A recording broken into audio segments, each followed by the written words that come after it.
This is a story about judgment, friendship, and the courage to face one's biases. The hollow tick of the kitchen clock was the only sound in the room as Grace Holloway stood in front of the open drawer, her brows furrowed. It was gone. Again.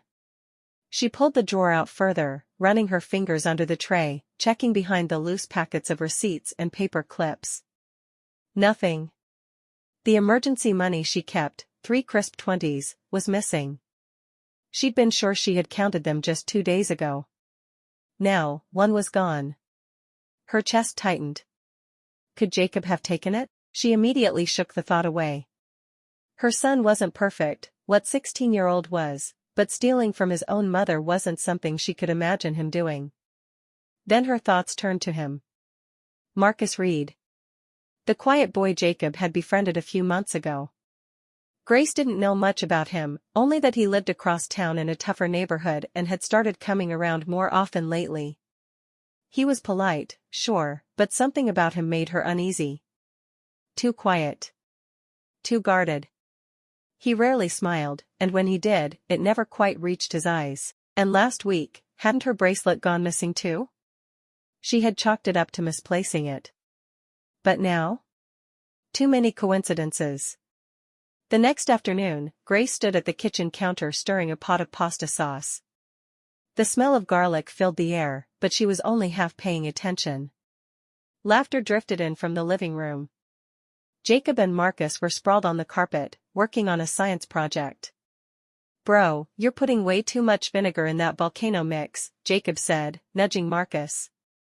"It's called impact, man," Marcus replied. "It's supposed to explode, not fizz like a diet soda." Grace peeked around the corner. Marcus was smiling. It was a rare sight, and oddly, it softened her. But just as quickly, her eyes drifted to Marcus's backpack lying near the couch. She wiped her hands on a towel. "Hey boys, I'm stepping out to grab the mail." "Okay," Jacob called. As she passed through the living room, she hesitated. The door was 2 steps away, but her gaze landed on the bag. Unzipped. Just barely open. She glanced toward the kitchen, no sound of movement. Her heart beat louder. She bent down and, with fingers trembling more from guilt than fear, she opened the flap wider. Inside was a brown envelope. She pulled it out. Cash. A decent wad of it, maybe $300. Her breath caught. "Marcus," she said, voice tight. "Can I talk to you for a moment?" The living room quieted. Marcus appeared in the hallway, his face open and unsuspecting. Grace held up the envelope. "What is this?" Marcus froze. "It's my money." Her voice hardened.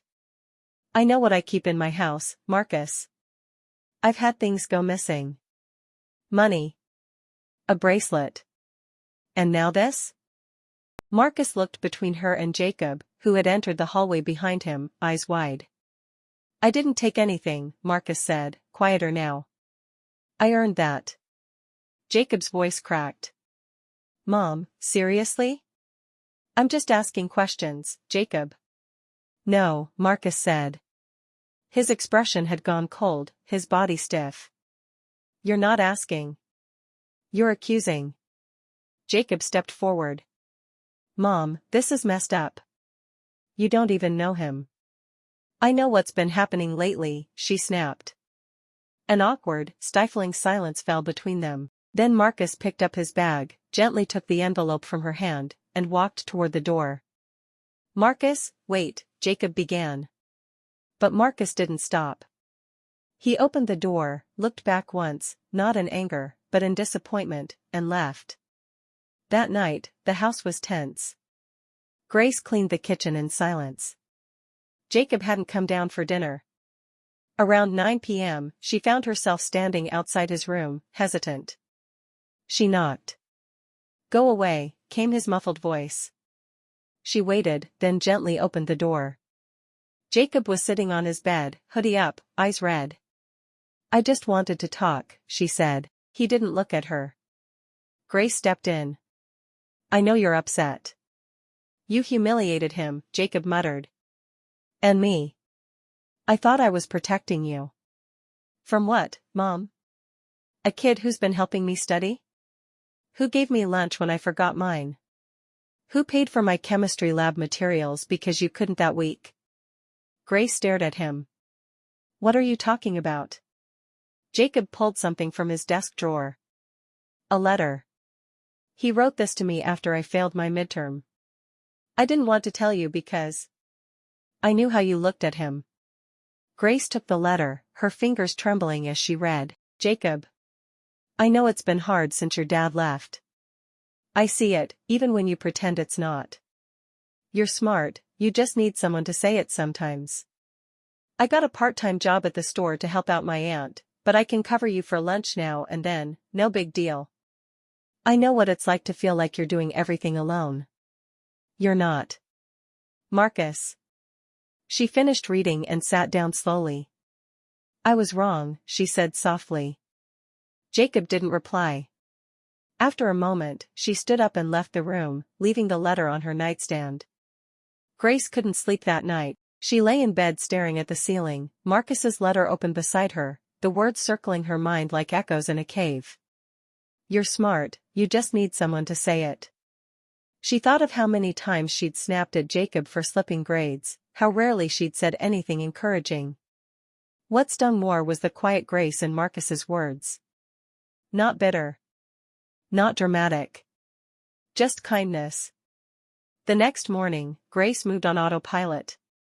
She made coffee, poured Jacob a glass of orange juice he wouldn't touch, and stared out the window. The world outside looked the same, but something had shifted inside her. It wasn't just guilt, it was shame. She hadn't accused Marcus because he was impolite or aggressive. He wasn't. She'd accused him because he didn't fit in, her world, her comfort zone. That discomfort had festered into suspicion. She had seen a black boy with a wad of cash in her home and filled in the rest. Later that day, she pulled into the parking lot of Oak Ridge High School just before the final bell. The students poured out like a wave.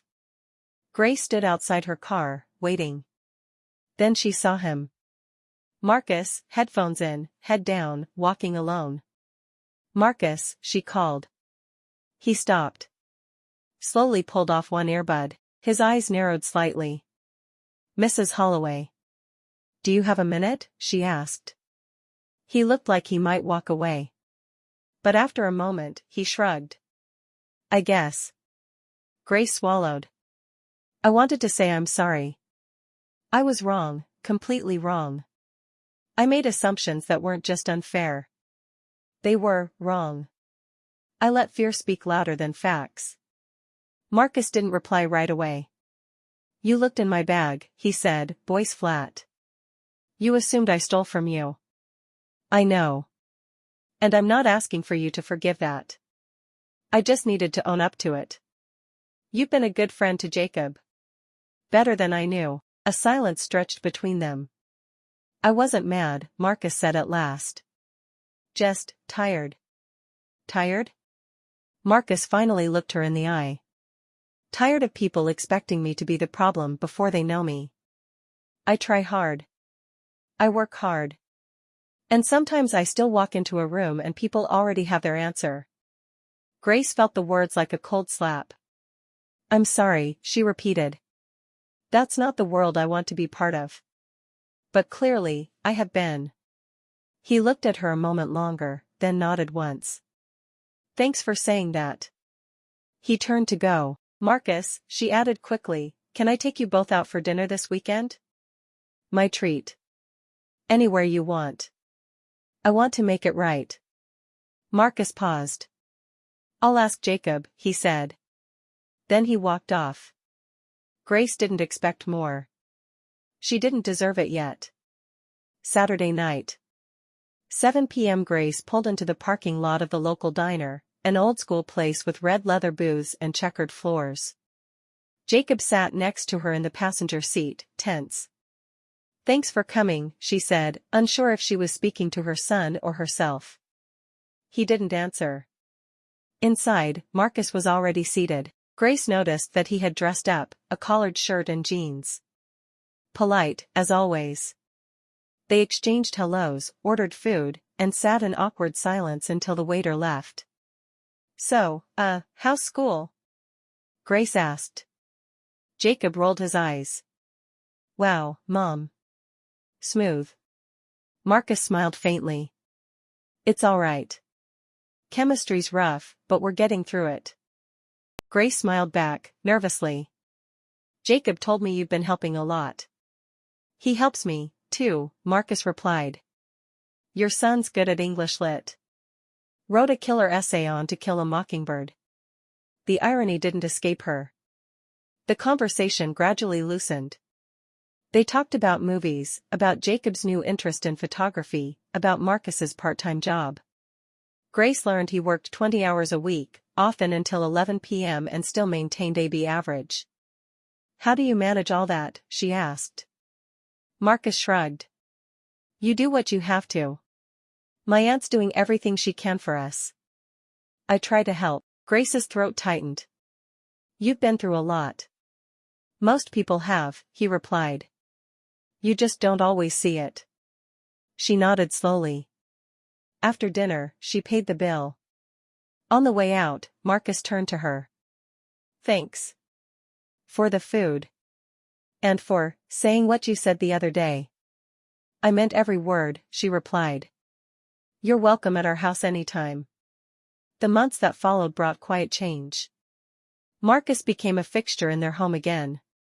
Grace didn't hover anymore. Instead, she joined them sometimes, baking cookies, asking about school projects, even watching the occasional sci-fi movie Jacob insisted she had to see. One afternoon, Grace drove Marcus home. As they turned onto his street, she noticed the cracked sidewalks and overgrown lawns, a stark contrast to her own neighborhood.